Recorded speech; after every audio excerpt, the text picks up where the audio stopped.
Assalamu alaikum. I'm Shaila. People, we are back in class after a long vacation. I'm going to take your Management of Multinational Corporation course. In our last class, we have completed some topics of chapter 1. Today, we will discuss about some other important topics of chapter 1. Let's start our class. Today, our first topic is oligopoly.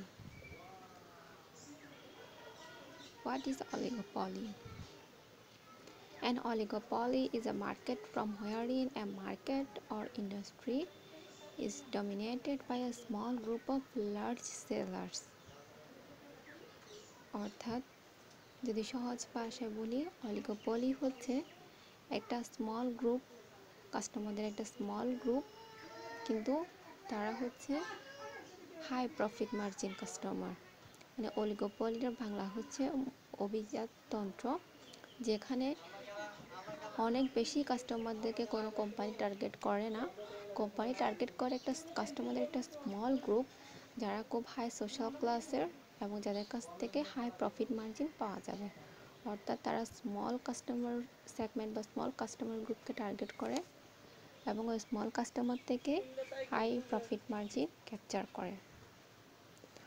Oligopolies can result from various forms of collusion to reduce market competition, which then typically leads to higher prices for consumers. অলিগোপলিতে খুব বেশি market competition থাকে না, যেহেতু তারা available খুব বেশি কাস্টমারদের জন্য তাদের প্রোডাক্টটা অ্যাভেইলেবল করে না, তাদের মার্কেট কম্পিটিশনটাও খুব বেশি থাকে না। তাদের টার্গেট কাস্টমারের কাছে তারা খুব ইজিলি রিচ করতে পারে এবং তাদের প্রাইসটা খুব বেশি হয়। Oligopolies have their own market structure. অলিগোপলির নিজস্ব কিছু মার্কেট স্ট্রাকচার থাকে। Next, characteristics of oligopoly.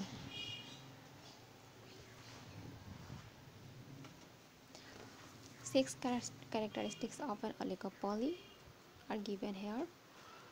First one, a few firms with large market share. অর্থাৎ অলিগোপলির ক্ষেত্রে কিন্তু কিছু নির্দিষ্ট সংখ্যক ফার্ম, অর্থাৎ খুব কম সংখ্যক ফার্মের লার্জ মার্কেট শেয়ার থাকবে, যেহেতু তারা হাই পটেনশিয়াল অর্থাৎ হাই প্রফিট মার্জিন ক্যাপচার করতে পারবে এমন কাস্টমারদেরকে টার্গেট করে, তাই তাদের মার্কেট শেয়ার কিন্তু অনেক বেশি হয়। Next characteristics, high barriers to entry. Oligopolistic মার্কেটে এন্ট্রি করতে কিন্তু অনেক বেশি ব্যারিয়ার্স থাকে, যেহেতু এখানে কস্ট অনেক বেশি ইনভেস্টমেন্টের দরকার হয়। আর এখানকার কোনো যেসব কোম্পানি বা যেসব ফার্ম অলিগোপলি সিস্টেমে চলে তারা খুব স্ট্রং হয়, যার কারণে এখানে এন্ট্রি করাটা অনেক বেশি ডিফিকাল্ট। ইন্টারডিপেন্ডেন্স, থার্ড ক্যারেক্টারিস্টিক্স হচ্ছে ইন্টারডিপেন্ডেন্স। অলিগোপলিস্টিক সিস্টেমে ইন্টারডিপেন্ডেন্স থাকে। Next characteristics, each firm has little market power in its own right. প্রত্যেকটা ফার্মের মার্কেট পাওয়ার লিটল থাকে, যেহেতু তারা তাদের প্রোডাক্টের জন্য খুব বেশি পাবলিসিটি বা খুব বেশি কম্পিটিটিভ পজিশনে যায় না, যেহেতু তাদের ক্যাপচার টার্গেট কাস্টমারকে তারা ইজিলি ধরে রাখতে পারে তাদের প্রোডাক্ট দিয়ে, তাদের ব্র্যান্ড দিয়ে, তাই তাদের খুব বেশি মার্কেট রিচের প্রয়োজন হয় না, এই জন্য মার্কেটে তাদের পাওয়ারটাও খুব বেশি থাকে না। Higher prices than perfect competition, অর্থাৎ নর্মালি যেসব আমরা সচরাচর যেসব প্রোডাক্টের মার্কেটিং বা স্ট্র্যাটেজি দেখি, যেসব প্রোডাক্টের কম্পিটিশন দেখি, তাদের প্রাইস থাকা মোটামুটি রিজনেবল। সে তুলনায় অলিগোপলিস্টিক কোম্পানিগুলোর প্রাইস অনেক বেশি থাকে, যেহেতু আমি আপনাদেরকে আগেই বলেছি ওদের টার্গেট কাস্টমার হচ্ছে হাই ক্লাস কাস্টমার, যাদের কাছ থেকে ওরা হাই প্রফিট মার্জিন পাবে। খুব বেশি কাস্টমারকে ওরা টার্গেট করবে না, বাট ওরা কম কাস্টমারদেরকে টার্গেট করে হাই প্রফিট মার্জিন পাবে। লাস্ট যে ক্যারেক্টারিস্টিক্সটা আছে সেটা হচ্ছে মোর এফিশিয়েন্ট। অলিগোপলিস্টিক ইকোনমি সিস্টেমটা খুব ইফিশিয়েন্ট হয়। যেমন আমরা এখানে ফর এক্সাম্পল মার্সিডিজ ব্র্যান্ডের গাড়ির কথা বলি। তাদের গাড়ি পৃথিবী জুড়ে খুব স্বনামধন্য একটা ব্র্যান্ড, কিন্তু তাদের প্রোডাক্ট সব জায়গায় তারা যে কোনো ধরনের কাস্টমারদের জন্য অ্যাভেলেবল করতে পারে না বা করে না।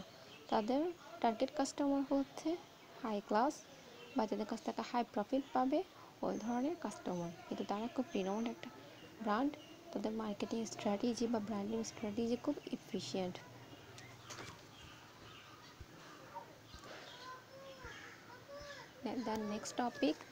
Next topic is oligopoly theory. আমরা এতক্ষণ জানলাম অলিগোপলি কি, অলিগোপলির ক্যারেক্টারিস্টিক্সগুলো। এখন আমরা জানবো অলিগোপলি থিওরিটা আসলে কি।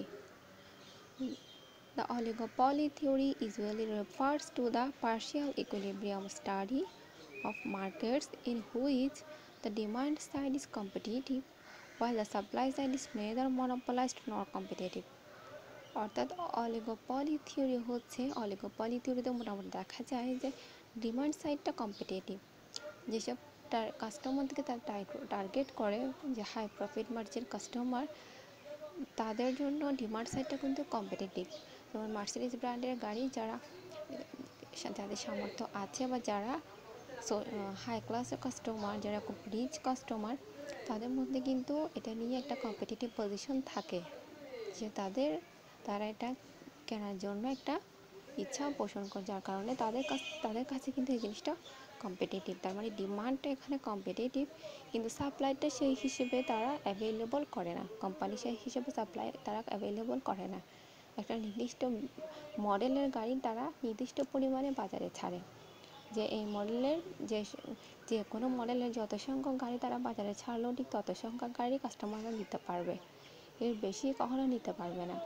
যেমন আমরা বিভিন্ন ব্র্যান্ডের ক্ষেত্রে দেখি, যেসব ব্র্যান্ডের প্রোডাক্ট আছে, আড়ং বলি অথবা আমরা দেশি 10, এরকম আমাদের দেশে অনেক নাম করা ব্র্যান্ড আছে, যারা তাদের প্রোডাক্টগুলো খুব বেশি অ্যাভেলেবল করে না। তারা যে নির্দিষ্ট পরিমাণ প্রোডাক্ট বাজারে ছাড়ে, ঠিক সেই পরিমাণ প্রোডাক্টই কাস্টমার নিতে পারে, এর বেশি নিতে পারে না। তারা একটা প্রোডাক্টের অনেক ভ্যারাইটি করে, কিন্তু খুব বেশি অ্যাভেলেবল করে না। অলিগোপলির মেইন থিম হচ্ছে এটা।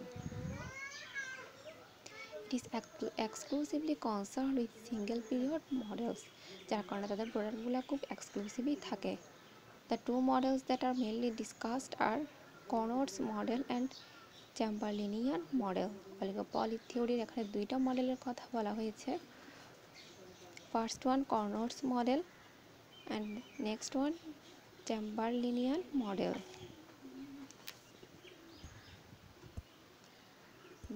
First model যাই, Connor's model.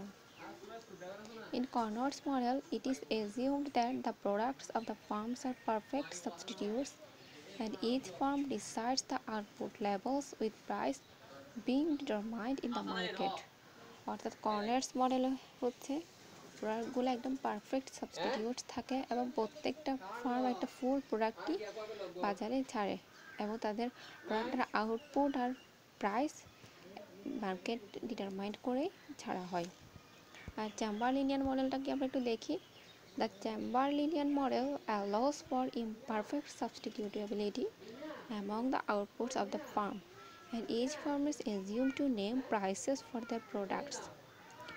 চ্যাম্বারলিনিয়ান মডেলে বলা হচ্ছে একটা ফার্ম কখনো সম্পূর্ণ প্রোডাক্ট হিসেবে বাজারে ছাড়ে না। চ্যাম্বারলিনিয়ান মডেলের ক্ষেত্রে তারা প্রোডাক্টের অসম্পূর্ণ অংশ, মানে বিভিন্ন পার্টস বা বিভিন্ন ইনগ্রেডিয়েন্টসকে আউটপুট হিসেবে ছাড়ে, এবং প্রত্যেকটা ফার্মের একটা আলাদা আলাদা ব্র্যান্ড বা একটা আলাদা নেম প্রাইস থাকে। Let's go to the next topic, tariff jumping. What is tariff jumping?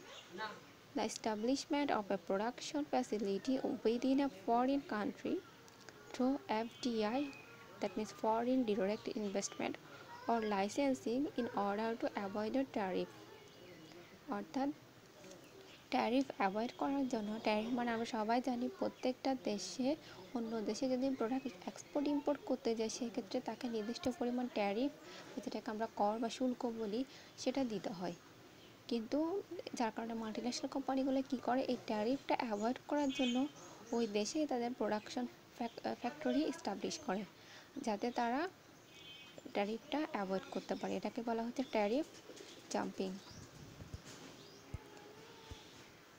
Next one, tariff jumping hypothesis. Tariff jumping হাইপোথেসিসটা কি? This hypothesis states that multinational corporations attempt to jump over tariff or non-tariff barriers by establishing foreign subsidiaries.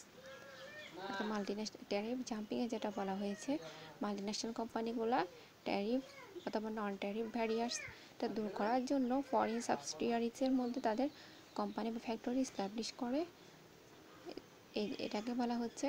এবং এই এস্টাবলিশের একটা hypothesis state থাকে, এটা হাইপোথেসিসের মাধ্যমে এই tariff জাম্পিংটা state করা হয় বা এস্টাবলিশ করা হয়, এটাকে বলা হচ্ছে ট্যারিফ জাম্পিং হাইপোথেসিস। আজকে পর্যন্তই, নেক্সট ক্লাসে পরবর্তী টপিকগুলো নিয়ে আলোচনা হবে। সবাই ভালো থাকবে, সুস্থ থাকবে, stay safe, stay home. Thank you.